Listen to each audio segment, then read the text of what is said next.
Nathan Carter opened his mailbox on an ordinary Tuesday morning, expecting nothing more than the usual stack of catalogs and bank statements, but instead found a single envelope stamped with the logo of his homeowners association, and when he tore it open and unfolded the letter inside, his eyes landed on a number that made his stomach drop.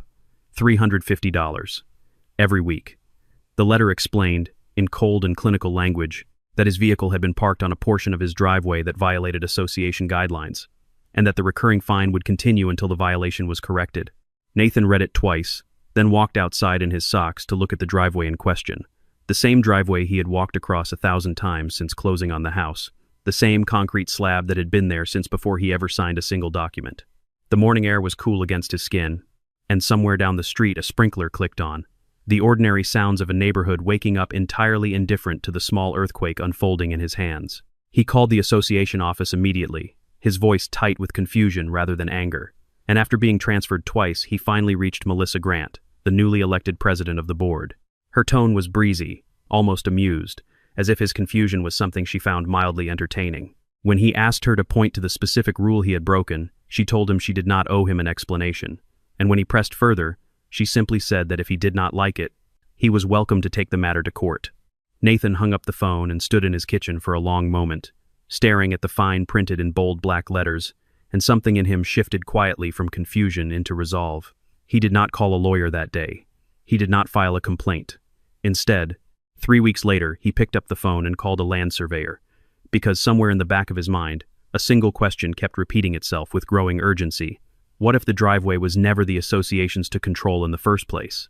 3 days after the survey crew packed up their equipment and drove away, a single boundary map would arrive in his inbox, and that one document would unravel an entire neighborhood's understanding of who actually owned what, exposing a pattern of overreach that had been quietly bleeding residents dry for years. The neighborhood Nathan lived in was the kind of place real estate agents loved to describe as established and well-maintained. A grid of modest brick homes with manicured lawns tucked into a quiet corner of the suburbs, the kind of community where nothing much happened, and everyone preferred it that way. Nathan had bought his house 5 years earlier, drawn by the silence, the wide driveways, and the sense that he could work from home without anyone bothering him about the details of his daily life. As a remote engineer, he spent most of his hours indoors, troubleshooting code and joining video calls, and his idea of relaxation was tinkering with small home repairs on the weekends, replacing a faucet here, patching drywall there, the quiet satisfaction of fixing things with his own 2 hands. For years, the Homeowners Association had been little more than a background hum, a modest monthly fee that covered shared landscaping and the occasional newsletter about pool hours. The old board had been composed of retirees, who mostly cared about keeping the grass mowed and the streetlights working, and nobody paid them much mind.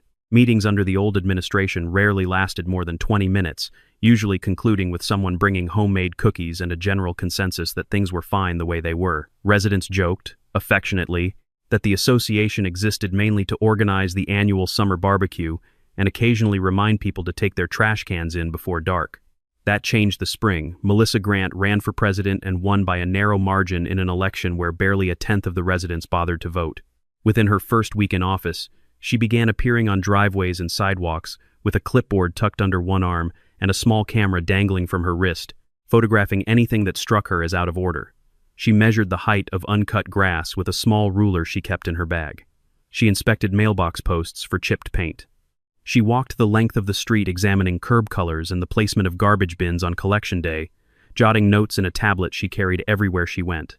There was something almost theatrical about the way she carried herself during these inspections, a posture that suggested she viewed the role not as a volunteer position but as something closer to a calling, a mission to impose order on a neighborhood she seemed to believe had been drifting toward chaos under the previous board's relaxed oversight. She began referring to herself, in emails and at meetings, as the guardian of community standards, a phrase that made several longtime residents wince, but that nobody quite knew how to push back against without seeming difficult. Residents who had once enjoyed an association that left them alone now found notices taped to their doors with increasing frequency, citations for offenses, so minor that most people laughed them off at first, assuming it was simply an overzealous new leader finding her footing. Nathan, ever the type to avoid conflict, kept his head down and complied with whatever small requests came his way. Repainting a faded mailbox, trimming a hedge a few inches shorter than he thought necessary, anything to keep the peace and stay off Melissa's radar. He told himself it was temporary, that new leadership always overcorrected before settling into a reasonable rhythm, and that patience was the wiser path. That assumption held until the morning the envelope arrived in his mailbox. The one that informed him his own driveway was somehow in violation, the one that demanded $350 a week with no clear explanation of what rule had supposedly been broken. When he confronted Melissa directly, her response was so dismissive, so utterly devoid of justification, that it planted a seed of suspicion in Nathan's mind that would not stop growing. If there was no rule she could cite, no document she could produce, what exactly was this fine actually based on? And if it was not based on anything real, how many other residents had quietly paid fines just like his own, simply because nobody had bothered to ask the right question? Nathan thought about how many checks he himself had written without complaint over the years, small payments folded quietly into his monthly budget, never once questioned because questioning felt like more trouble than it was worth. He wondered how many of his neighbors operated under that same quiet assumption, that an organization wearing the language of governance must surely possess the authority it claimed, simply because nobody had ever stopped to verify it. That assumption, he was beginning to realize, might be the entire foundation on which Melissa's authority rested.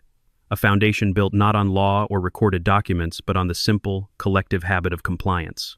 Nathan decided his first step would be reasonable and measured, the kind of approach an engineer naturally gravitated toward: ask for documentation. He sent Melissa a polite but firm email requesting a copy of the specific covenant or restriction his driveway had supposedly violated, along with any photographic evidence supporting the claim. The reply, when it finally came 2 days later, consisted of exactly 4 words: board decision, fine stands. There was no attached ordinance, no reference number, no photograph, nothing that resembled the kind of documentation any legitimate organization would produce before levying a financial penalty against a homeowner. Nathan forwarded the email to himself and saved it in a folder, a habit born more from professional instinct than any grand strategy, the same way he would log a bug report before attempting to fix it. Over the following days, he began quietly asking neighbors whether they had experienced anything similar, and the answers came back faster and more frequently than he expected. One family 2 houses down had been fined for keeping a small potted plant near their front steps, cited for violating an unspecified landscaping guideline. Another resident had been hit with repeated penalties for parking his pickup truck in his own driveway overnight, even though the truck was his only vehicle and the driveway was the only place to put it. A woman on the corner had been fined because her adult daughter's car, visiting for the weekend, had been parked for more than 24 hours. A violation of a rule nobody could find written down anywhere. The fines were rarely small, and Melissa's enforcement carried a kind of theatrical certainty that discouraged pushback, as if the very act of questioning her authority was itself an offense. At the monthly board meetings, residents who tried to raise objections were met with a practiced efficiency designed to shut down conversation. Melissa calling for a motion and declaring it approved before anyone could finish a sentence, the gavel coming down with the speed of someone who had no interest in deliberation.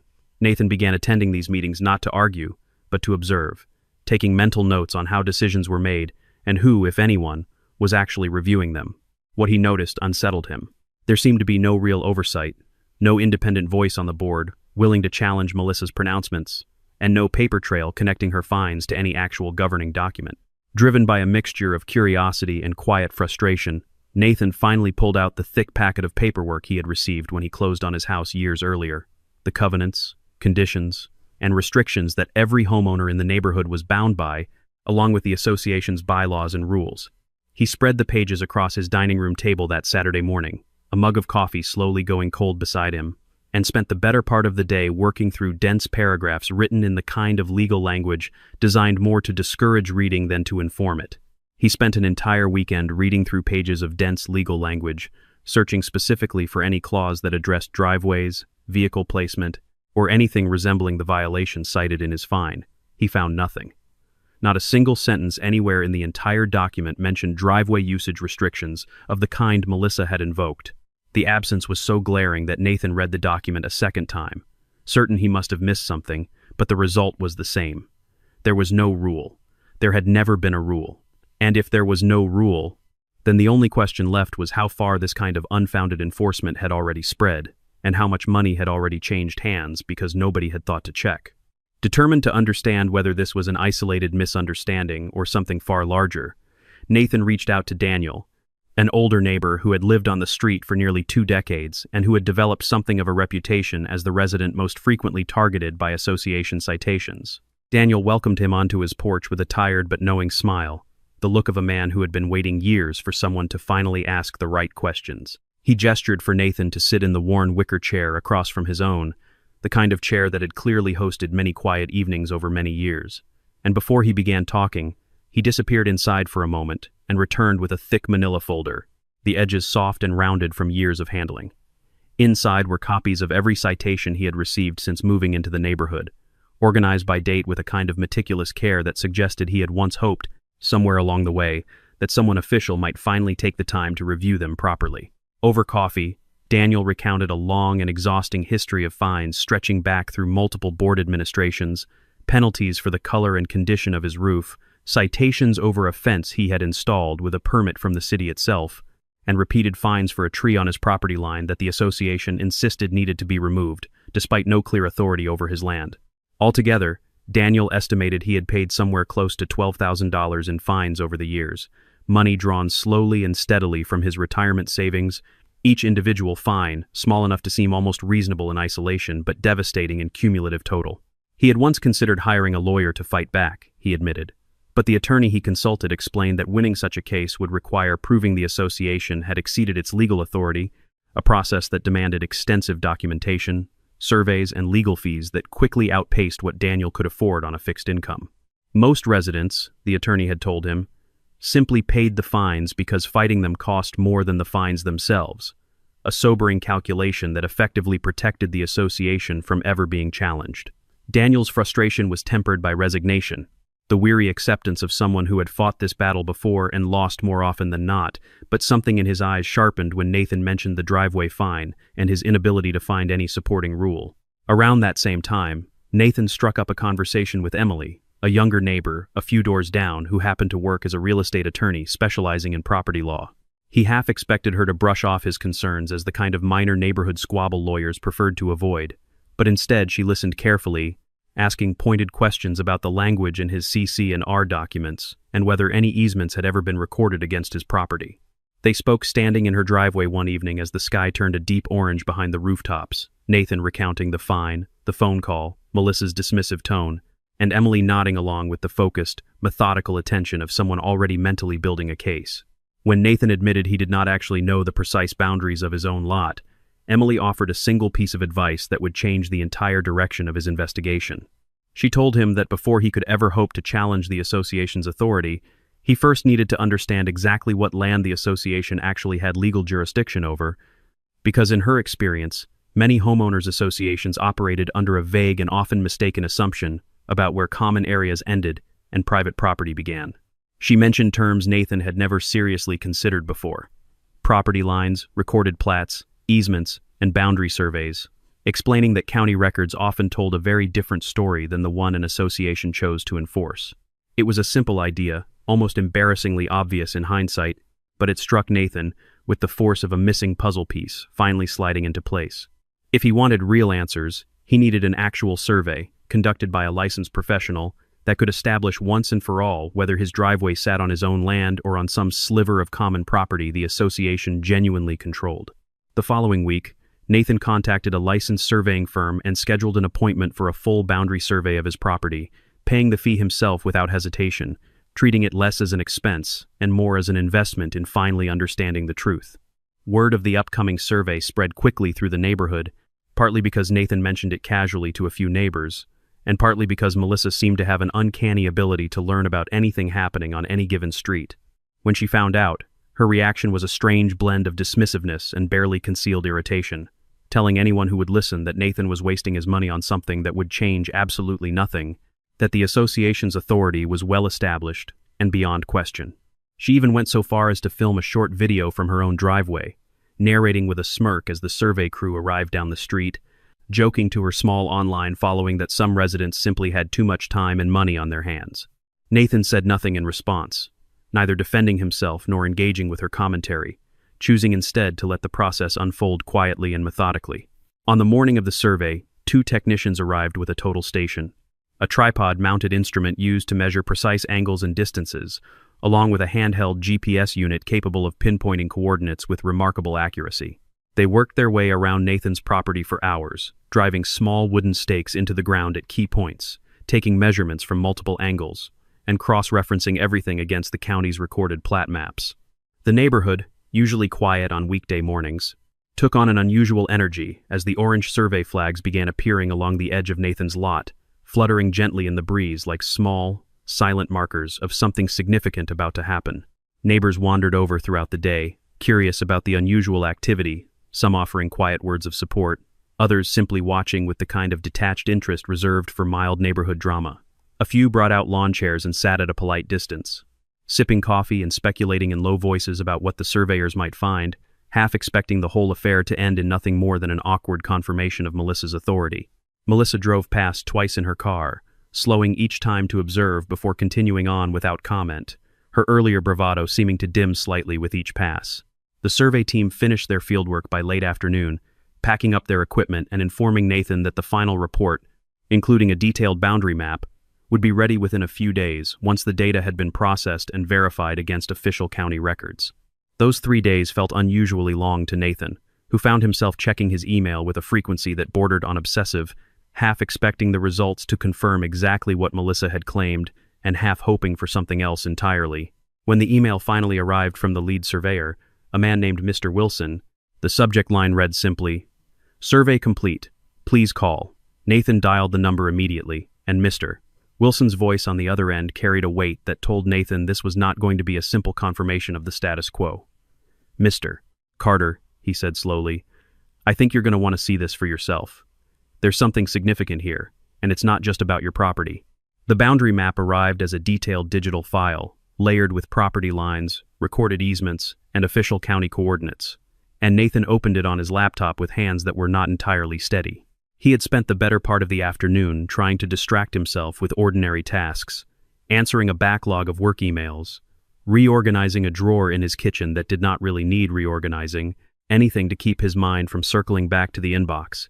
He kept refreshing every 20 minutes despite himself.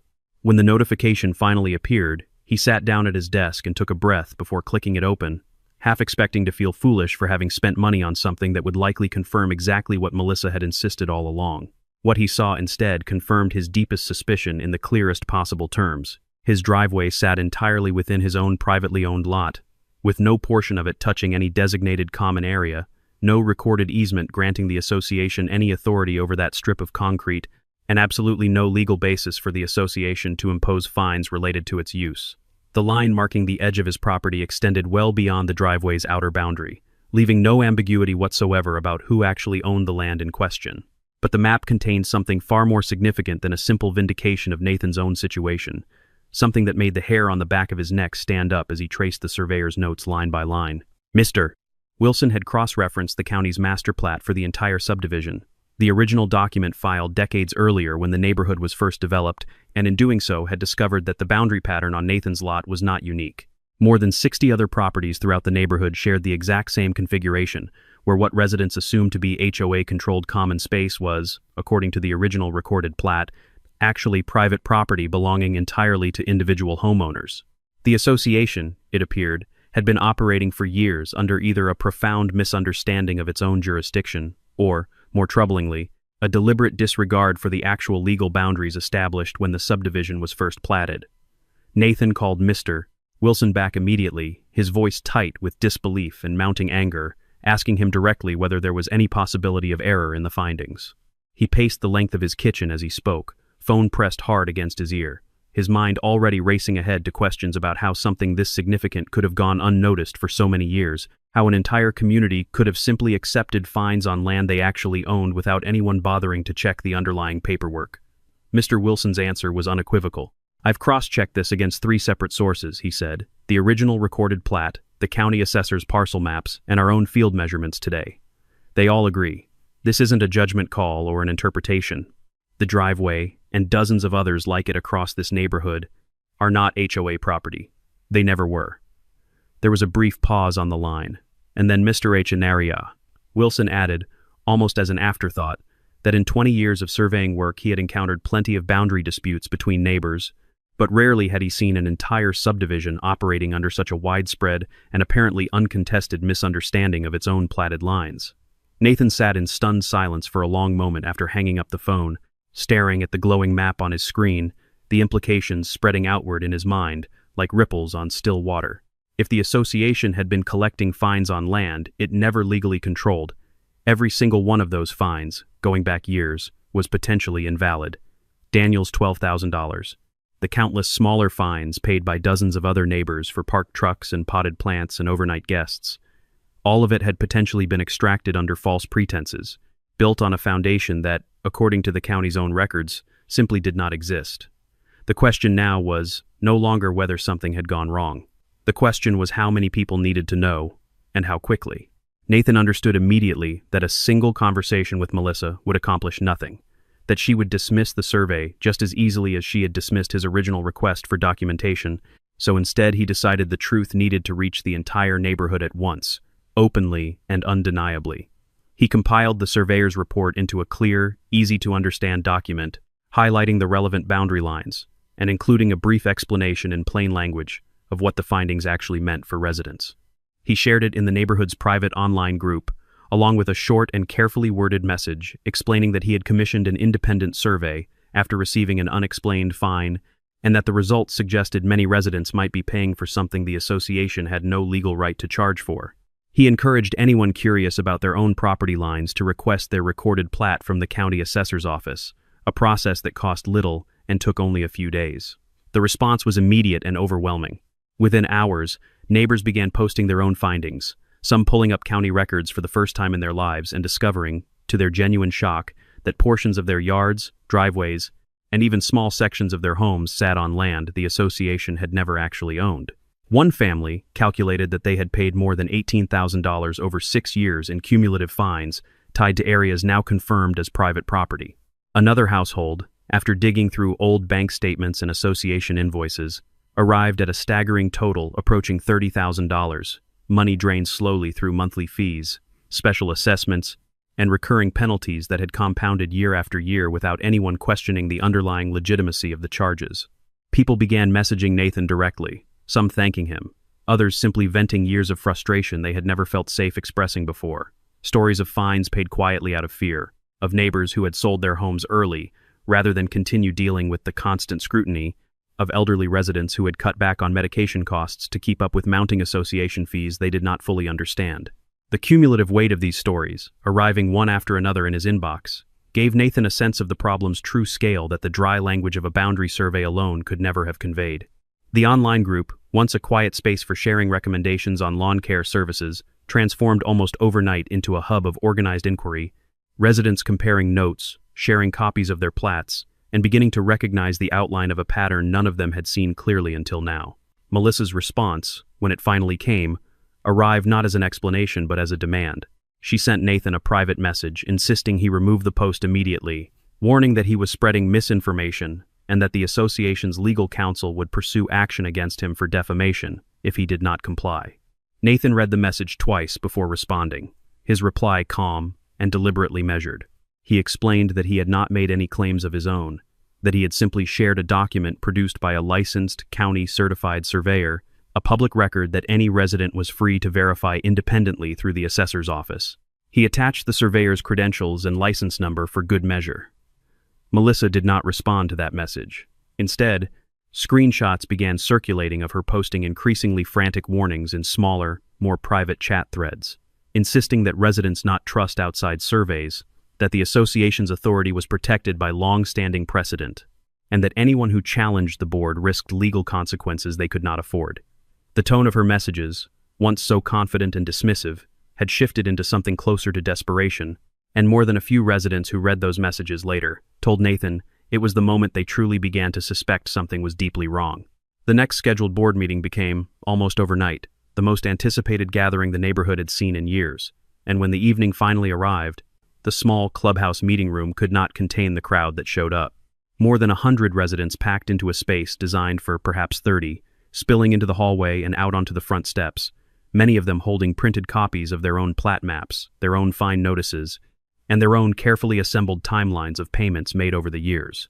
Folding chairs were dragged in from a storage closet and lined up along every available wall, and still people stood, leaning against door frames, some balancing toddlers on their hips, others simply crossing their arms and waiting, the collective mood somewhere between anxious anticipation and quiet determination.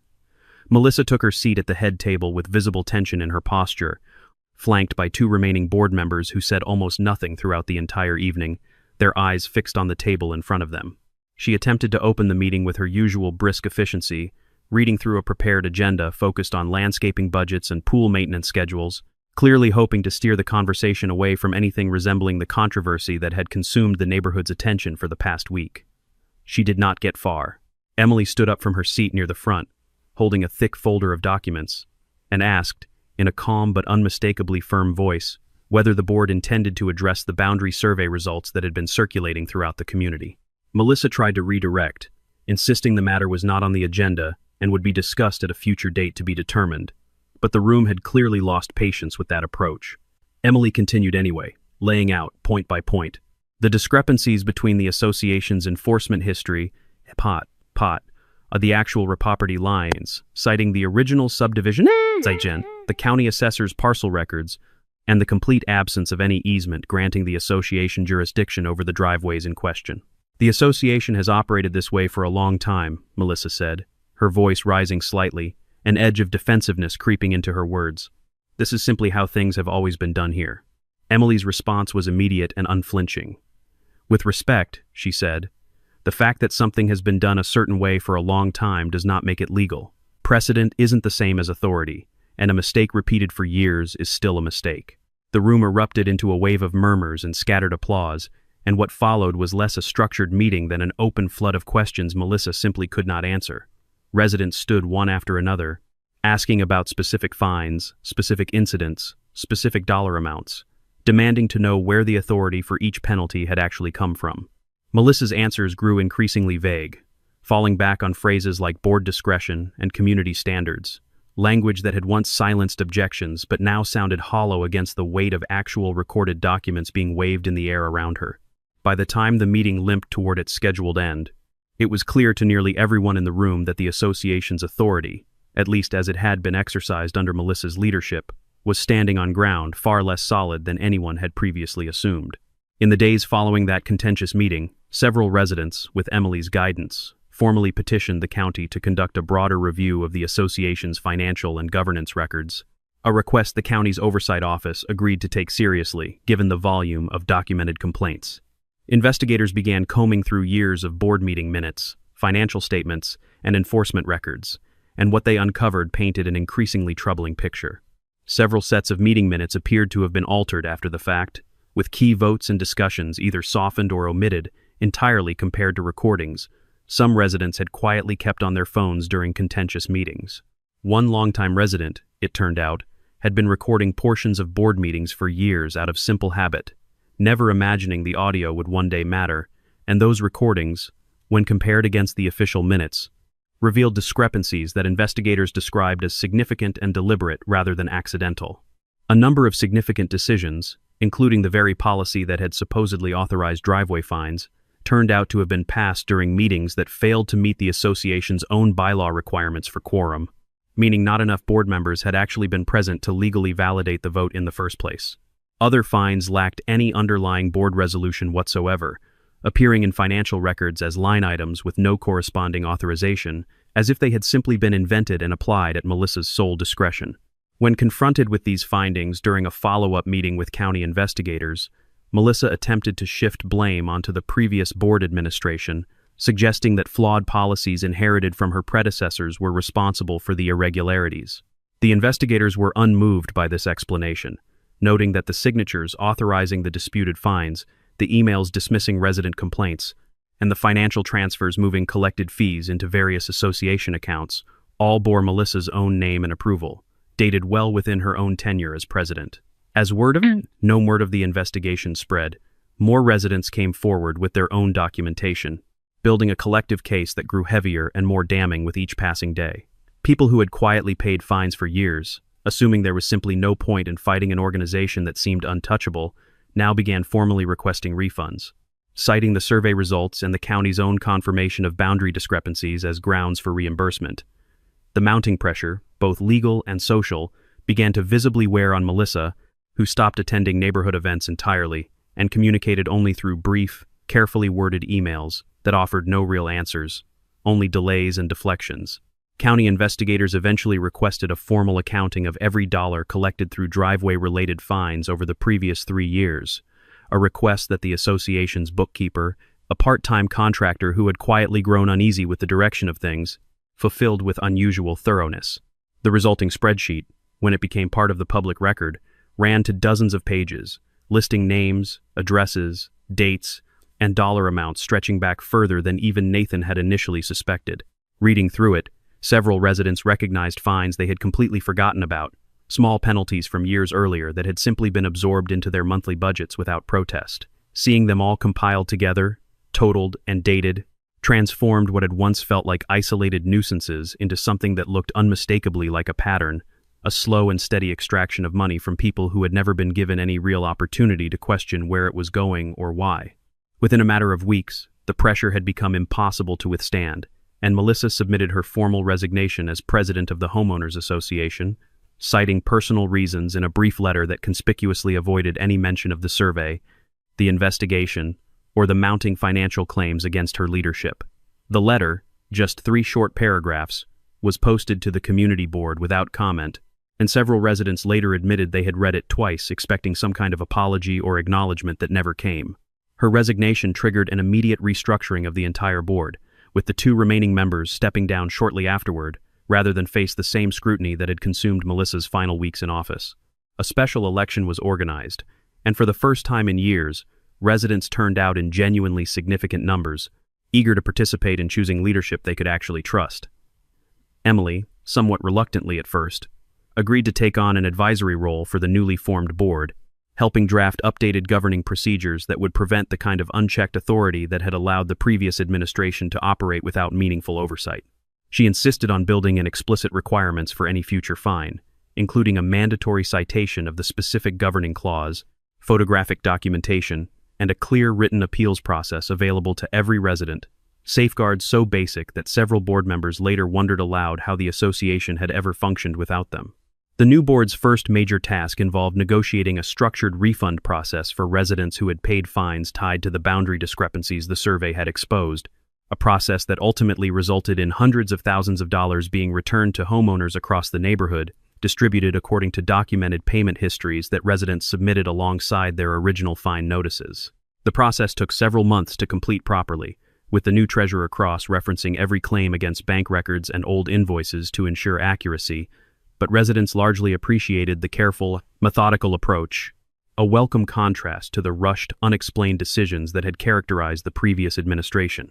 Daniel, whose years of accumulated fines had weighed on him more heavily than he ever fully admitted, received a refund check that finally accounted for nearly everything he had paid out over the previous decade, a small but meaningful correction to years of quiet financial strain. Beyond the refunds, the new board moved quickly to formally repeal a long list of rules and restrictions that had never been properly grounded in any legitimate governing authority, including the driveway parking policy that had started the entire chain of events, along with several other vague and arbitrarily enforced restrictions covering mailbox styles, landscaping choices, and vehicle types. Each repealed rule was reviewed in an open session, with residents given the opportunity to comment before any final vote, a level of public participation the neighborhood had simply never experienced before Melissa's resignation. Nathan, despite becoming something of a quiet local figure throughout the unfolding events, consistently deflected any suggestion that he had set out to be some kind of crusader for the neighborhood. When a local reporter, having caught wind of the unusual story, asked him directly why he had pursued the matter so far, his answer was simple and unembellished.